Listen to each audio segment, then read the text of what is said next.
Освен председателската трка во Македонија се подготвуваат полека и парламентарните избори. Кампањата ќе почне наскоро. Јорго Огненовски од Демократи е мој денешен гостин. Добре дојдовте во студиото на А1. Благодарам за поканата, поздрав до гледачите. Огненовски, вие подготвувавте фронт за Македонија. Што се случи со фронтот? На крајот идовте сами.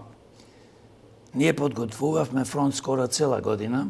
Ги повикавме сите партии, освен ДПМН, СДС и нивните коалициони партнери, кои што сметаме дека тие веќе не се партии, прерасна во злосторнички здруженија.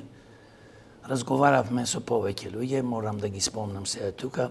Бевме во контакт подолго време со Максим од Куманово, градоначалникот, и бевме во контакт со Петар Богоевски, бевме во контакт со Љупчо од Интегра, бевме во контакт со преку разменување, преку луѓе, преку телефони и така натаму, со Пасиев од Левица. Не дека имаме исти идеологија со овие луѓе или имаме иста минато биографија, напротив, мислевме дека требаше сите да се здружиме во овој фронт за да го славниме, точно кажано, злосторничкото здружение на СДС ДПМН ДУИ. Бидејќи тоа е општо народно зло кое 33 години владее со ова држава и не уништува, но за жалове сите се повлекоа во последен момент. Некој од нив, како Петар, големија македонски лажен, Петар Богоевски, јас ги викам лажни македонски патриоти, отиде во коалиција со ДПМН, Максим самиот си отиде на избори, Левица сами. Веројатно сакаат да бидат под јаремот на овие големи политички партии, да ги оценуваат со некој пратеник ако земат на изборите за директорски места, министерски и така натаму. И затоа тоа го направија. Исто Максим, исто Димче од Левица се лажни македонски патриоти, ова го кажувам во очи, и кога сакат може да седнат со мене да разговараат на која телевизија, портал, дебата. Тоа истото ќе го кажам, со факти се разбира. Да не зборувам за Петар од македонски концепт, да не зборувам за Љупче од Интегра. Добро, имавте достигнато до некој левел на договор, пред договор, на нешто, затоа што велите дека сте разговарале подолго време? Да, ние стигнаме дека ќе соработуваме, дека сакаме да направиме една коалиција. Единствено со Левица не успеавме со Димче, тоа беше разменување на телефони, но никако да се слушниме. Тоа беше еден начин на као ево ви телефон, јавете се, ќе разговараме, но нема разговор, бидејќи намерите на овие луѓе што ги спомнав не се чисти и не се добри за Македонија. Значи, од сите овие луѓе кои што изигруваат македонски патриоти се стварно лажни македонски патриоти. Зошто не сака да направиме мојкен блок за да направиме, значи, појака опозиција, а опозиција не може да биде ДПМН, сега се појавува. Тие 33 години се секојаш во опозиција. Позиција што значи, ако не се во власта, имаат градоначалници, советници. Значи, моментално имаат колку сакате градоначалници и што направен? Ништо. Градовите ни се распаѓаат, зборувам за ДПМН. Исто така, Левица имаше двајца протеници натре, лупаат, кршат и мислат дека со тоа ќе го залажат народот и дека сме ние големи македонски патриоти. Димче не знае кајтера, ја лажи младината, ја вика црвена младина, ја манипулира, ги води во погрешен правец. Не може да се оствари неговиот сон да се уништи капитализмот, капитализмот ќе се уништи, се уништува, пропаја, социјализмот доаѓа на сцена, глупости невидени. Друга работа што го манипулира покрај младите, кој што тој сон нема да се оствари, бидејќи ние сме Европа, како демократи ние сме проевропски, про-НАТО, се разбира, нека знаат сите, затоа што тоа е иднината на Македонија. Не е иднината на Македонија во исток, каде што има диктатори. Знаеме добро каде што во земја не му дозволуваш да има протести, тоа е диктаторшип. Или земја каде што има една политичка партија и ништо друго. Добро, ако сте про-НАТО и про-ЕУ, како што велите, имавте во изборната кампања, односно во програмата во 2020 година, ревидирање на Преспанскиот договор преку референдум. И ако граѓаните побараат да се поништи Преспанскиот договор, ако тој се поништи, ние практично ќе излеземе од НАТО, немаме преговори со Европска унија, немаме ништо. Видите вака, некој од нив како Димче промовира дека сега во моментот во секунда кој ќе седне на фотелја ќе потпишел некое писмо и така, баш така одма во моментот ќе се поништи. Да, не си ги откриваат тие начини кои што ги споменуваат речиси сите. Во истиот ден, само да седне тој на фотелја, ќе заврши таа работа, тоа е невидена лага и манипулација со народ. Тоа е еден процес. Ние како демократи велиме, за се треба народот да се праша. Тоа значи, ние сакаме да го промениме, значи законот за референдум, да нема повеќе консултативен, туку треба референдумот да биде само обрзувач. Кога ќе се појавиме, трошиме пари, трошиме енергија, се појавуваат стотици илјади луѓе, тоа треба да се слуша гласот на народ. Референдум сакаме да воведиме кој демократи секојаш, зборуваат за името, некој сака да го промени, некој не сака, не знам, некој е воздржан. Ние за сите прашања, името и сите капитални проекти што зборувам, треба на референдум да се носат, а не во собрание. Бидејќи, зошто викам не во собрание? Затоа што од 120 пратеници повеќето се доаѓаат од криминални политички структури, да не речам сите, и нив не му се верува. Ние како народ, јас се поставам не председател на демократи, јас се поставам како граѓанин кој што живел 33-4 години во Америка, имам огромно искуство, значи и во бизнис, и во спорт и секако. Знам дека мораме ние да имаме референдум и законот да се промене итно, обврзувачки и за сите капитални проекти. Мора народот да одлучува на референдум, бидејќи на овие претеници 120 ние не му веруваме како народ.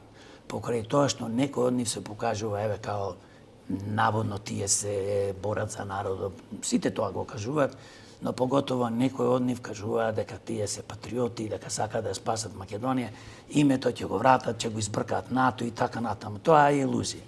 Народот ќе одлучи дали ќе се менува името, дали ќе НАТО ќе остане или не. Али тоа е процес кој што е многу комплициран и треба вистината да се каже на граѓаните. А не само да се излези јас во секундата со писмо и со такви работи. Исто гледаме каква манипулација се врши од Максим Димитриевски. Човек кој што преку 20 години во СДС сега го промена адресо, отвори партија и замислите сега се појавува спасител. Добро, такви мали партии обично се појавуваат од луѓе кои што биле во поголемите. Сигурно и партии. Јас тоа што го викам сака да влезе во трлото народот кај што е. Овците, јас ги викам овците, кога ќе ги оставиш на некој волк, ќе ги изеде. Но народот не е овца, народот е паметен. Значи, народот знае што прави, народот гледа. Само народот во овој момент мора да одлучи, се разбира на овие избори, на 8 мај, на кого ќе му даде довербата, и довербата ние секош велиме треба да се даде на честна политичка партија, а не на манипуланти како што ги спомнав. И автоматски демократи се тука единствена честна партија кој што ние, јас како преседател, кој што живеел во Америка, како човек, бизнисмен, спортиста и другите луѓе што ги имаме демократи, имаме чиста кристална позадина. Максим е 25 години со Бранко, со Заев, допринесе да се промени името на Македонија и сите други работи која СДС беше на власт, се крадеше, се пустеше, па беше 4 години градоначалник преку нив, па некои финти се прават, веќе не можеш да му се верува на тој човек, не знае што се спрема. Во Бугарија оди изигрува, некој си лаже, македонски патриот, тој немал шахтите, македонец, ќе си е македонец, Гоце е македонец, па сите тоа го знаеме. Добро, Миновски, дали ги поднесовте до Државната изборна комисија листите, затоа што ви ги имавте најавено претходно? Дали ги поднесовте, што се случува, до каде целиот процес? Па видите, ги поднесовме за 6 изборни единици, не повика, требаше во шестката да се промени човек кој што имаше некоја грешка таму во документите, ние тоа го направивме, настапуваме во 6 изборни единици и денес ќе има влечење на броевите. Па прашува во ДИК, не знае точно кога ќе биде, ќе гледам да дознам, да одиме таму, да ја представуваме партијата Демократи и да видиме кој број ќе бидеме. Значи, настапуваме во 6 изборни единици. Се соочувате ли со пречки кога станува збор за изборите општо, затоа што не сте тазе кандидати, бевте и номинатите избори? Па ќе ви кажам, настапивме на парламентарните избори од 2020, настапивме 21 на локалните. Видите, се случува не, туку многу се случува. Пример, не информира воопшто како партија преку имейл или преку телефон дека треба да одиме на тој состанок каде што се делат билбордите.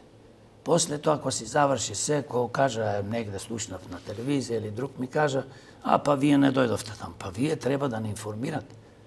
Пример како за денес, се зборуваме. Јас треба да знам во колку часот денес ќе биде за да пуштам некој представник или јас додам со некој луѓе од партијата, затоа што сакам да присуствувам. Се случуваат пречки невидени, нормално.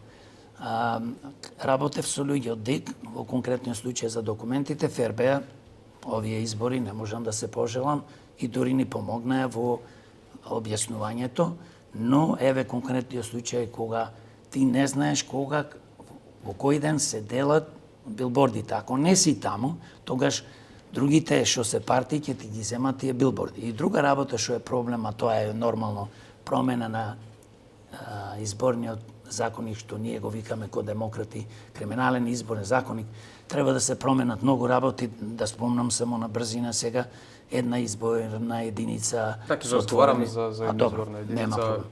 Имам неколку прашања во врска со тоа, затоа што сите партии практично велат дека се залагаат за тоа.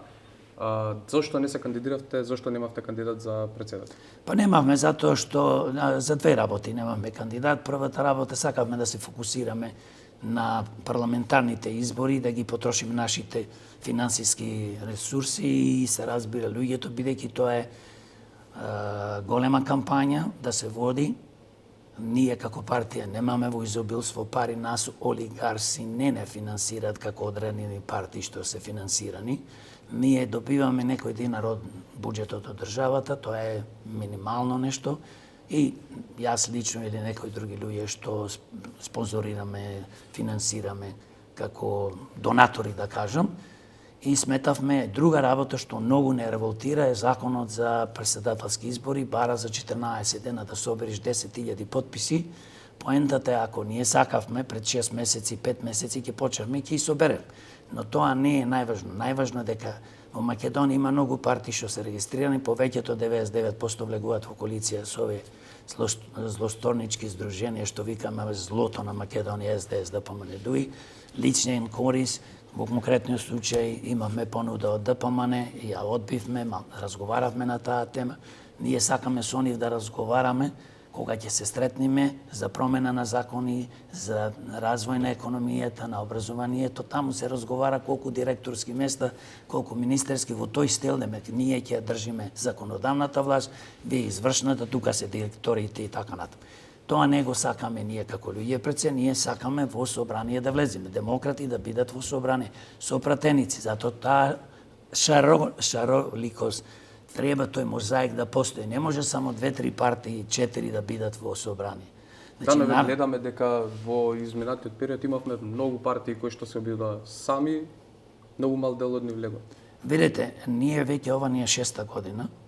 Значи, ние работиме на терен, работиме преку социјални мрежи како вашата А1Он, работиме каде што ќе не примат благодарение на ТВ24, таму сме добродојдени, повеќето ни имаат блокирано тотално од националните телевизии, па и некои локални, ТВ-тера во Битола, секој сме добродојдени и некои други медиуми, се разбира. Значи, ние мораме да ја градиме нашата партија демократи еден ден да биде најмоćна партија. И верувам, и знам, и сигурен сум. И моите членови се сигурни, а и народот дека еден ден ќе имаме моćна политичка партија, субјект, кој што секојаш ја кажува вистината, се бори за правда, демократија, за подобар живот, за функционална држава, правна држава, се разбира. Но најважно што еден ден ние ќе имаме 80 пратеници. Зошто? Затоа што овие злосторници од која да е партија се здружуваат само за да дојдат до буџетот на Република Македонија, да дојдат до буџетот на народот, за да го празнат. Ова година беше 5 милиарди и 500 милиони евра, многу пари се тоа во прашање, на место ние како демократи, се разбира, велиме дека некој мора ова да го спречи. Оваа плачка, просто кажано, од нас, на место да се градат болници, фабрики, образование, да се плаќаат професорите и учителите повеќе и сите што работат, се разбира, во администрацијата. Наместо да се намали администрацијата, да се градат фабрики, производствени погони, таму треба да се бара вработувањето, каде што ќе вработиме стотици илјади луѓе со високи плати, минимална плата 1000 евра. Да не зборувам здравството ние. Тоа ми беше следно прашање, која е програмата која што ќе понудите пред граѓаните? Знам дека е рано да се објави, но еве може да кажете дел од програмата. Па се разбира, не можам да за кратов период. Па еве би спомнал кога завршив нешто со здравството. Во здравството ние сакаме, ќе спомнам неколку работи. Значи прво инфраструктурата. Не може во Скопје да се гради еден мамутски клинички центар од 500, 600, 700 милиарди, додека тој се изгради, не знам ни дали ќе се изгради, еден ден ќе не кошта преку милиарда. Во Македонија мора да изградиме 12 пример помали современи клинички центри низ повеќе градови. И во Скопје минимум да имаме 3 на различни локации. Не може некој од село Драчево или не знам таму од подалеку да ви доаѓа ако го биде тој клинички како што се размислуваше негде Сарај или обратно луѓето од Сарај да ви доаѓаат негде Драчево, Зелениково и така натаму. Значи тоа мораме, значи таа инфраструктура без тоа нема напредок. Не смеат граѓаните од Македонија да доаѓаат сите да се лечат во Скопје, настанува хаос, луѓето се болни, никој ги нема прашано како му е, колку му е тешко да патуваш од Битола, Гевгелија, Струга, не е битно од каде. И ние за тоа се бориме да имаме стварно во овие градови поголеми, современи, помали клинички центри каде што ќе се лечат нашите луѓе. Се разбира, второ е да ги плаќаме, значи медицинскиот персонал. Ние денес ако платите се толку треба да се зголемат одма, не 2000, 3000 како синдикатот. Тие синдикатите здравствени се катастрофа. Не му мислат добро на лекарите и здравствените работници. Ние велиме да се зголемат 100% и повеќе. Значи, за да не ни бегаат надвор од државата, значи да се плаќа тој медицински персонал со високи плати, а некои од врвни стручњаци како лекари и медицински сестри и лаборанти и кои да е, тие да имаат неограничени примења. Ако некој хирург прави 5 операции и спасува човечки животи во дено, нека зема и 10 и 15 илјади евра и повеќе.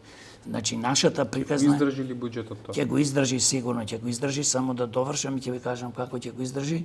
Исто така сакаме ние како држава, значи ако ќе бидеме, не ако ќе бидеме, ние ќе менаџираме со државата, значи во владата, во собрание, ќе се избориме да имаме државна веледрогерија, за да може таа веледрогерија државна да работи без профит. Ќе се вработат луѓе, дали 1000, 500, 2000, не е тоа битно. Битно луѓето ќе си земат високи плати и секогаш да имаме, значи, поевтини цени, да правиме конкуренција на приватните веледрогери, да имаме лекови минимум за 6 до година дена. Не може 135.000 диабетичари, од кои 35.000 земат инсулин. Татко ми беше еден од нив и јас се враќам од Америка и во еден момент. Викам, бе, шо е проблемот со здравието, се треси овоно, па вика 2 недели немам инсулин, примерно. Значи, ние имаме луѓе што ни умираат секој ден. Не постои држава во светот што треба да ги остави своите болни да немат лекови. Тендерот не бил склучен, па не знам што, па каснеле тендерите, па набавка така. Не, затоа ни треба државна веледрогерија, го кажувам во склопот на медицината. Се разбира, нас ни треба сите државни установи, денес болници се претворени во мртовечници, ние сите тие што можеме треба да ги реновираме. Најсовремена опрема, најсовремени лекови се разбира. Не да имаме лекови пред 15-20 години, а имаме лекови денес најсовремени кои што може да спасе човечки живот. Тоа мора да се набавува. И исто така, покрај опремата што кажав, мораме, значи, ние да знаеме дека во помалите општини, селските општини, мора да имаат амбуланти. 24 часа што ќе работат и тука да имаат повеќе специализирани лекари. Не е еден лекар општ, па отишол дома на, ми кажуваат луѓето по селата поготово, по малите општини, па вика, еве, не, пример Радовиш ми вика еден има навечер тамо и тој ќе оди на домашна нега, па го чекаме 50 души за ако е некој. Добро, треба тргнеме и од општините во Скопје, затоа што кисела вода нема, например. Нормално, ние зборуваме за малите, а замислете кога Скопје нема, тогаш нормално нема ништо за малите. Се знае што треба да направиме. Скопје има повеќе општини, затоа реков во Скопје 3 треба да има минимум. а треба можда и 4-5, значи современи клинички центри, како што е центар, па нека има вамо према Кисела вода аеродром, па други нека биде према Сарај. Нема ние што да трчаме 500, 600, 700 илјади луѓе, плюс ни доаѓаат од други општини, да не зборувам надвор од државата, тоа да го направиме. Како ова ќе го финансираме? Јас сум дипломиран економиста, во Америка работев 30 нешто години, имав 2 компании за производство на филмови во Холивуд. Понекогаш кога ги снимам филмовите, морав да работам со 300 до 400 луѓе, вклучувајќи и актери, и посада и така натаму, финансиери и така. Значи, ако сакаш да работиш, прво ги намалуваш трошоците. Почнуваш од јавната администрација и ја намалуваш. Денес имаме пример 150 до 200 илјади, никој точно не знае. Треба да се намали пример на 30 илјади. Нема тие луѓе да се испуштат истиот ден, како си се пензионират, ако нема потреба за некој да се замени, се трга. Ако има потреба, ќе бараме стручек на негово место. Од друга страна, ќе намали со самото пензионирање. Второ, ќе почнеме и ние како демократи планираме покрај трошоците во јавната администрација да се намалат трошоците за возниот парк, за репрезентации, што викам јас, луѓето одат, трошат огромна сума на пари за репрезентација. Еден градоначалник, пример ќе кажам, титула, нема тој право кога ќе му текни кога да части некого ручеци и така натаму. Значи се знае, треба да се знае точно стрикно кога некој ќе троши пари на кој, дали се странски делегати или тоа треба да постои во закон. Значи да не можеш да трошиш пари како ќе ти текне. Тоа е еден дел. Значи имаме и други места кај што може да се скратат трошоците. Јас влегувам во државни установи, поготово пример сега како што отидов во ДИК. Знаете, на Нова Македонија зградата 15-16 спрата палуѓе таму. Во некои од тие простори не само кај ДИК, воопшто зборум. Па тоа е таму плева. Во една соба 10-15 бира или помалце поќе и тоа е хаос. Значи натрупано од политичките криминални вработувања. Јас ги викам политички криминални вработувања. Тоа се тоа. Кога некој ти ќе вработиш не по основа на квалитет и стручност, го вработуваш по основа на политички мотиви. Значи ти тогаш е тоа политичко криминално вработување и тоа треба да се искорени. Ние како парти, независно дали имаме 80-90 пратеници, помалце повеќе, не можеме да добиваме директорски места. Тоа треба да се укини. Нема директорски места, може само министерски места да си воспостави, се разбира, да си ставиш луѓето. Директорски ќе се бираат и вработените во јавните фирми ќе се бираат на основа на оглас, по квалитет, стручност, тоа се знае. Значи ние тоа сакаме да го искорениме, а сега овие партии што влегаат со ДПМН или СДС, влегуваат за тие, ајде да не речем некој безобразен збор, за скапани директорски места ја продаваат Македонија. Тие се предавници на свој начин, бидејќи ти му викаш дај да направиме мојкен блок, фронт за спас на Македонија не сака. И се е таа игра валкана, затоа јас ги викам лажни македонски патриоти и вадиме серија по социјалните мрежи на лажните македонски патриоти и према наш, како размислуваме, правиме видео од пола минута до минута за сите овие луѓе што ги спомнав и нека си знае народот дека утре кој ќе одат да гласат, да знаат пред време за кого гласат. Добре, споменавте и самиот дека живеевте долго време во Соединетите Американски држави. Можеме ли да очекуваме, еве барем од вас, некој нов вид на кампања, некој амерички вид на кампања? Па можам тоа да го кажам, само да го докажам ова што требаше. Значи, вработувањата ќе се обезбедуваат единствено во Македонија преку градење на фирми, фабрики, производствени погони, развивање на туризмот, земјоделието. Ние како демократи предлагаме и сакаме тоа да се оствари и ќе се бориме за тоа. Кој ќе бидеме во можност, се разбира, овие нема да го направат, независно кој колку се пратеници ќе освои. 2 милиарди евра од буџетот мора наредни 10 години да се одделува во стопанството за овие капитални проекти. Тоа сакав да кажам, а кампања. Ние водиме таква кампања, веќе во поглед ние 4-5 години 6 сме на политичката сцена, ја кажуваме секојаш вистината. Америка ми се допаѓа Западот што, пример, народот сака да ја кажуваш вистината и независно дали од твоја партија или друга осети дека го лажеш, тие ќе гласат за другата партија или третата или петата. Значи, ние кажуваме вистината и секогаш сме на страната на народот, на доброто, не на злото. Злото знаеме кое, ние сме луѓе кои што, јас како сценарист, директор, режи, како сакаш кажеш, финансиер во Холивуд, гледам таква кампања да водиме кога веќе зборуваме како да се направи. Но секогаш преку таа кампања никогаш не го лажеме народот и нема да го лажеме народот. Не сме како ние ветуваме, Македонија горда и уште некакви пароли глупави ќе слушаме од овие партии. Гласајте за нас, па што, за кој за вас 33 години уништувавте, плачкавте државата, разнебитувавте. Не е само во прашање името. Патриот е човек што не краде. Знаете што речем премиерката 69-та година, Мајер од Израел? Рече, ние корупцијата треба да поистоветиме со предавство, па до 7 колено да му се суди. Не можеш ти ова држава да ја крадиш секојдневно и да велиш дека си ти патриот и да ти индиректно стануваш убиец.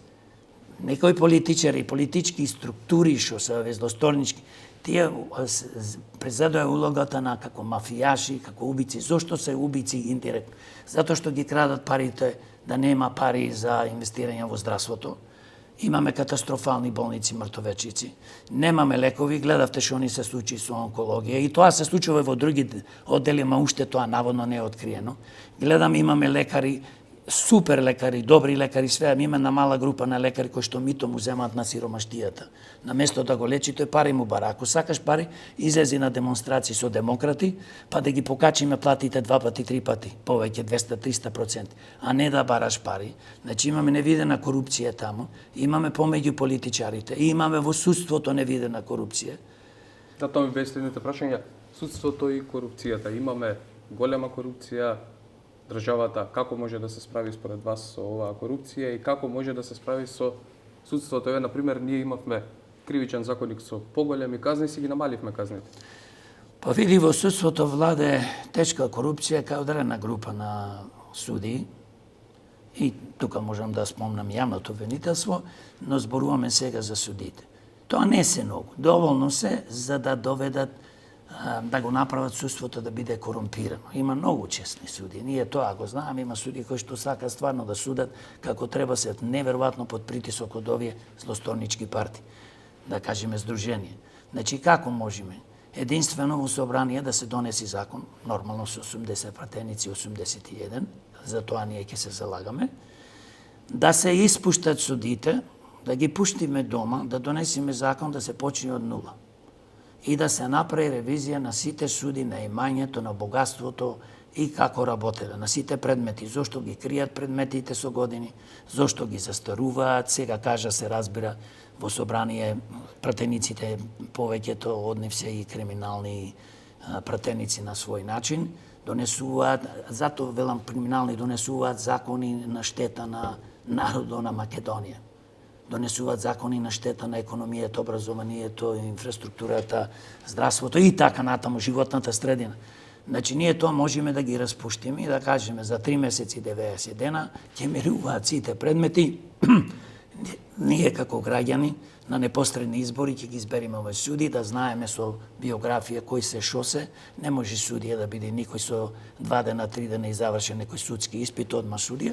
Треба да има големо и богато искуство за да не ние видиме што тие правиле, колку се добри, дали се корумпирани. Значи, никогаш не се става некој на голема одговорна функција без биографија, без долго искуство и професионално, за да можеме ние да видиме. Ако вие гласате за мене за пратеник, јас сум доволно возрастен, имам богата биографија и прекрасна биографија да кажам.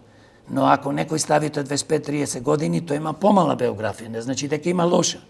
Но затоа викам, ние така можеме да го направиме тоа и мораме да го направиме како што е направено во други земји, да не зборувам Сингапур или не знам каде, дека треба да бидеме стрикни и без милост. Истото и тоа треба да се направи во јавното обвинителство, а и се разбира во полицијата, каде што имаме одредена група на луѓе, има страшно прекрасни полицајци, инспектори, луѓе кои што ја водат полицијата, сакаат ова држава да одиме на прав пат и нив ги повикувам да се борат против овој криминал, да се борат против нивните колеги криминалци кои што секојдневно земаат мито и се корумпирани до нема и каде, и што е најлошо во одсуството, најлошо невини луѓе страдаат, лежат по затвори, а тие што се виновни бидејќи имаат многу пари, конкретно случај гледаме што ни се случи со Камчев, со Сашо Мјелков, со другите осудени вако, осудени така, се манипулира, па домашни притвори, да не ги спомнувам катици, матици и глупости тие. Значи, ние фактички што правиме, дозволуваме да застаруваат делата и најстрашно што е во собранието на место, ние предлагаме да се донеси закон за да се зголемат казните, значи кривичниот законник да ги зголема казните, не да ги намалува од 10 на 3 години и да му застарува делата, и најстрашно и најболно за нас граѓаните, кога некој знаеш украл милиони и милиарди и ги чува са парите бидејќи му застарува делот. Тие сега се газди, шефови и така натаму мафијаши се тие, ама тие се сега веќе газди. Не, ние тоа ќе промениме. Ние како демократи ќе бараме, значи буквално кога кажувам ова, да се донеси итно закон за потекло на имото, конфискува све што е украдено, да се донеси потекло на имото од 1991 на сите функционери, политичари, да се прочешла независно починале, не починале, имаат наследници, да се прочешла на секој граѓанин кој што сумњаме дека ние тој е влезен во некој кражби, дубиози и така натаму, што има некое богатство што ѓало не може да го објасни од каде му е. Така да ние се бориме. Многу мина без имот би останале тогаш. Нека останат без имот, ќе се врати на народот, ќе се врати на нас честните. Јас затоа ги повикувам секојаш честните македонци, албанци, турци, власи, роми, бошњаци, Срби и сите македонски граѓани кои што живеат во оваа држава да се обединиме во овој фронт, што го викаме ние фронт за спас на Македонија, да се обединиме во демократи и една за секојаш да му ставиме крај на ова зло што го викаме ние корупција, ама не корупцијата е уште пострашна кога политичките криминалци, кои што јас ги викам, и треба во законот да се внеси дека постои политички криминал, зборот политички криминал, да се третира како така, а не се бави со корупција, така некако тоа нежно, корупција. Секој може наводно да се бави, да се донесе закон една за секогаш, значи да имаме доживотни казни и смртни казни. За сите што ја плачкаат Македонија и што го плачкаат овој народ. Значи зборувам за луѓе што крадат огромна сума на пари, па нека му мислат. Затоа што ако некој сака многу да краде, па нека скапи по затвори или нека се осуди. Затоа што вчера имавме случај, тоа го објавив на Фејсбук, дека најбогатата жена во Виетнам е осудена на смрт затоа што била во една банка, доделила на 2.500 клиенти пари, оштетила државата, штедачите со 27 милиарди долари и осудија на смрт. И Америка има смртна казна, Соединетите американски држави и во други држави. Да, во Европа нема, ама во Европа сега да објаснам за гледачите, оти одма ќе се фатат, па нема. Побрзо отидел да преминеме. Нема проблем, да објаснам дека во Европа нема затоа што европските држави се не се толку криминализирани. Овде хаос владе и мора да почнеме така за да ги казнуваме луѓето да се исплашат да не го прават тоа. Ајде една изборна единица да ја споменавме и претходно. Имаше ветување од СДСМ, не се оствари, има сега ветување од ВМРО ДПМН. Не мислите ли дека некогаш Македонија ќе биде една изборна единица и дали мислите дека 120 пратеници се многу или доволно за Македонија?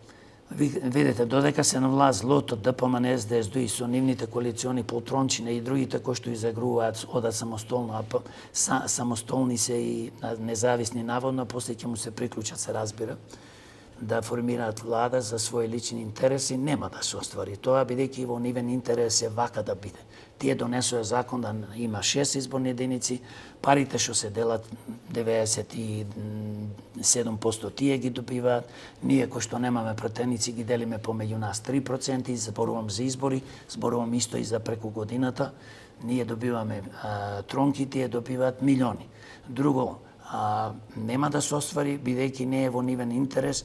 Ако тоа се оствари, ако имаме една изборна единица за што како демократи се залагаме, отворени листи да се гласа за квалитет, за стручнак, за човек, а не јас таму заокружувам, вика гласајте за демократи за број 15.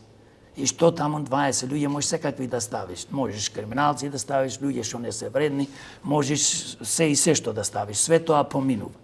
Значи треба да бидам јас да го барам тој човек и да заокружам, да кажам тој и тој ваква биографија. Јас ќе си прочитам, ќе си дознам, тој ќе си промовира со текот на време, на години и јас заокружувам. И 120 пратеници се премногу. Затоа што ние предлагаме 27 пратеници. Ова е многу мала држава. Америка, ќе кажам, има 100 сенатори. Тие се најмоćни. 100 сенатори на 350 милиони. Тие одлучуваат. Има куќа на, што ја викаме, на репрезентатори од цела Америка, околу 400 и нешто, ама тие предлагаат нешто, Сенатот одлучува 100 сенатори. Како ќе одлучат, така ќе биде. И тука нормално игра голема улога председателот, ако дојде до 50-50, тогаш што е гласа и така се донесува некој закон. Но кај нас треба да се намалат, се разбира, и што е многу важно, ние треба да го промениме криминалниот изборен законник во контекст на ова, само така ќе успееме да има една изборна единица, отворен листи, без праг, подеднаква распределба на финансите и време траење по медиумите кога имаме избори и во текот на годините. Не може една партија да зема 2 милиони, а ние да земаме 50.000 евро од буџетот. И од друга страна, бидејќи сме немале пратеници, а од друга страна, што е уште пострашно и поопасно, треба да се спречат криминалните избори. Ова све да го оствариме, една изборна единица, све пак ќе се случуваат. Ние мора да поставиме камери на секое избирачко место. 3480 избирачки места, како што знам дека има во Македонија, се поставуваат камерите горе и се гледа од 6 сато се бајле кој ќе се постави кутијата празна, од 19 часот се затвара, се бројат, се покажува на камерата. Си има прекрасна денес технологија, имаме моćни фирми во светот кои што не можеш да ја подкупиш. И не можеш кабело да му го сечеш, ќе има обезбедување како треба све, така да хекери не може да влезат и да му ја завршиме работата. И тогаш не е битно кој колку ќе добие, народот ќе добие за тоа што гласал. И секогаш што викаат, народот е во право. Но ние како народ веќе почнавме да се освестуваме, сваќаме дека со овие злосторнички здруженија напред не одиме, само пропаѓаме. Нашите деца заминаа во странство, државата пропаѓа. Македонија без млади нема иднина. Па ни без возрастни стручни кадри. Ние денес не можеме да најдеме водовоđија, нема лекари, нема медицински сестри. Кој нас ќе не лечи? Најопасно е да немаш во една држава здравство, а да не зборувам за образование. Значи, имаме купени дипломи, имаме колку сакаш приватни факултет. Тоа све измислено е за некој да добива пари и за наводно некој од, ќе кажам слободно, од некој од овие што се злосторнички, не викам пак политички партии, злосторнички партии кои што владеат 33 години, дозволи овој закон да се протни за нивните неучени луѓе што биле порано лепачи на плакати да добијат дипломи и да не само диплома на факултет, да добие и магистер, па докторски науки, па да ги запоседнат факултетите и така да ја контролираат Македонија и да ни ја окупираат и ние имаат окупирано. За жал, Македонија е под окупација на овие злосторнички здруженија и ние живееме во модерно робство. Затоа народот треба да стане и да се освести, да каже доста гласаме за истите, кои што живото ни го уништија, ни ги избркаја фамилите, поточно извинете, не ги избркаја децата, не ги уништија фамилите и све друго што е во Македонија, почнувајќи од економија, завршувајќи до инфраструктура и живот на среднија. Па знаете дека Скопје, Битола, Тетово, по големите градови секојдневно дишеме отровен воздух, да не зборувам за сообраќај хаос, да не зборувам за паркинзи, тоа е смешно, да не зборувам за улици искршени и сегде расфрлено ѓубре. Нашите свесни сме дека тоа се случува во Македонија веќе со години. Огненовски, јас ќе ви се заблагодарам за гостувањето овде во А1 и ви посакувам успех на изборите. Благодарам многу што ме поканивте и само сакам да ја поздравам публиката што не гледа, да ги поздравам граѓаните на Македонија, да си ја поздравам мојата убава Македонија, да им посакам и да им кажам дека во иднина ќе имаме подобар живот, се разбира ако направат правилна одлука, а правилна единствена одлука е да гласат за честна партија, за честни луѓе, а тоа се демократи. Да ви благодарам уште еднаш, вам почитувани, ви благодарам за вниманието со кое не следевте.